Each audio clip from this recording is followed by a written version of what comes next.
ओम नमो शिवाय। ओम नमो शिवाय। ओम नमो शिवाय। ओम नमो शिवाय। ओम नमो शिवाय। जय शिव शंभो कैलाशपति। जय माँ गौरा पार्वती। हर हर गंगे हर हर महादेव। मुझे मानव तन मिला, मुझे मानव तन मिला, इसमें है राम की कृपा। मुझे मानव तन मिला, इसमें है राम की कृपा। जन्म से मैंने जो भोगा, बच्चा बनकर के जब मैं पृथ्वी पर आया, और जब से मैंने जो भोग रहा हूँ आज तक, ये मेरे कर्मों की सज़ा। इसमें प्रभु का कोई दोष नहीं है। अब आप सोचोगे कि बच्चे जन्म से ही भोगता है, तो जन्म में उसने क्या किया यहाँ करके? कुछ नहीं। लेकिन बच्चे जो यहाँ जन्म लेते हैं हमारे यहाँ, कोई बहरा होता है, कोई अंधा होता है, कोई गूंगा होता है, और कई प्रकार के उसके शरीर में विकृतियाँ पैदा होती हैं। ये सब क्या है? ये सब उसके प्रारब्ध का ही फल है, कर्मों का फल है। ऐसे कर्म थे उसके, इस प्रकार से विकृतियाँ पैदा हुई उसके अंदर। उसने जन्म तो मिला, ठाकुर जी की कृपा करी तो उसको इंसान बना करके भेज दिया, लेकिन साथ में उसके जो कर्म थे वो भी साथ आते हैं। हर इंसान के साथ आते हैं जन्म से ही। और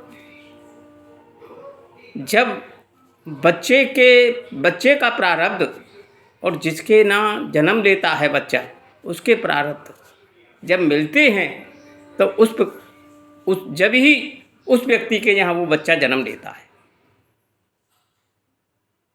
बहुत तेरे व्यक्ति हैं, बच्चे हैं, आते हैं, पैसे वाले के यहाँ पैदा होते हैं, सब सुविधा मिलती है शुरू से ही उसे। बहुत तेरे गरीब के यहाँ होते हैं, वो सबके लिए तरसते हैं।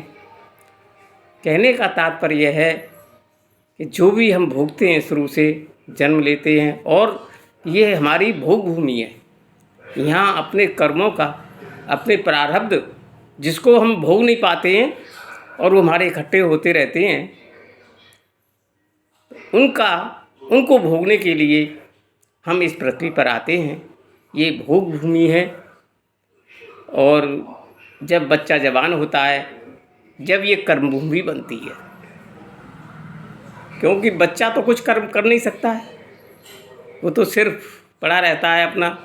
जब बड़ा होता है, जैसे जैसे बड़ा होता जाता है, उसी प्रकार वो कर्म करने की फिर उसकी प्रतिक्रिया शुरू हो जाती है, विचार आने शुरू हो जाते हैं, सोच बनती है। तो इस प्रकार से वो आगे कर्म करता है, और वो कर्म के अनुसार ही भोगता चला जाता है। प्रारब्ध का भी खेल, हम प्रारब्ध लेकर के आते हैं। जो भी हमें कुछ मिलता है ना, ये सब प्रारब्ध का खेल है। एक क्लास में 30 बच्चे होते हैं, और मास्टर सबको ही पढ़ाता है, किसी से दोष भाव नहीं करता। लेकिन कुछ बच्चे फर्स्ट क्लास आते हैं, कुछ बच्चे सेकंड क्लास आते हैं, कुछ पास होते हैं और कुछ फेल भी होते हैं। ऐसा क्या है? जो फर्स्ट क्लास आते हैं वो प्रारब्ध से ही लिखा के लाते हैं। कोई कलेक्टर बनता है, कोई क्लर्क बनता है, कोई चपरासी बनता है, कोई दुकानदारी करता है, कोई मेहनत मजदूरी करता है। ये सब जो हम जो हमारा प्रारब्ध है, जिसको प्रारब्ध कहते हैं, भाग्य भी कह देते हैं, वो सब हमारा लिखा हुआ है। उसी के अनुसार हमको जन्म मिलता है, और उसी के अनुसार ही हमारा पूरा जीवन कट जाता है। जय शिव शंभो कैलाशपति। जय माँ गौरा पार्वती।